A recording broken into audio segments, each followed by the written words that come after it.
जय श्रीराम आणि नमस्कार. मी एके स्टोरीजमध्ये सर्वप्रथम आपल्या सर्वांचं स्वागत करते आणि विनंती करते की चॅनलला सबस्क्राईब करा आणि बेल आयकॉनला क्लिक करा. आपण कुटुंबामध्ये, नातेवाईकांमध्ये किंवा ऑफिसमध्ये किंवा इतर समाजामध्ये वापरताना अनेक प्रकारची लोक आपल्या संपर्कात येत असतात. त्यातील आपल्या आजूबाजूला 3 प्रकारची लोक असतात.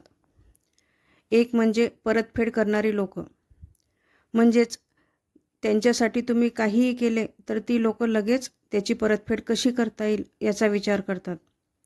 म्हणजेच तुम्ही त्यांना एखाद्या अडचणीच्या काळात मदत केली तर ती लोक तुमच्या अडचणीच्या वेळी नक्कीच धावून येतात.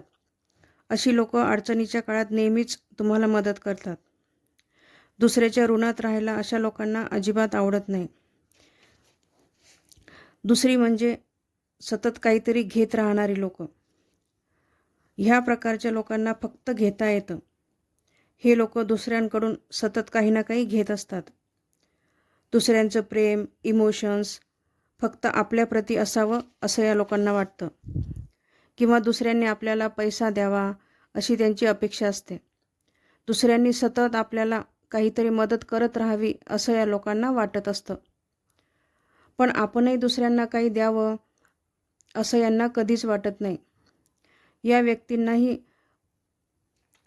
व्यक्तींना ही गोष्ट कधीच कळत नाही की आपल्याला इतरांना काही देताही यायला पाहिजे, आणि या व्यक्तींना त्याचं काही वाईटही वाटत नाही.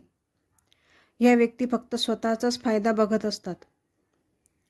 अशा व्यक्ती जर आपल्या आजूबाजूला असतील तर जरा जपून राहावं, कारण अशा मंडळींपासून आपल्याला फक्त मनस्ताप मिळतो.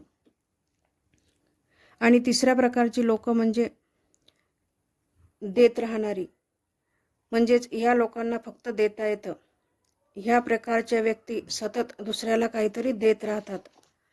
खूप प्रेम देतात, आपुलकी असते, सतत दुसऱ्यांची काळजी करत असतात, दुसऱ्यांना खूप पैसाही लावतात.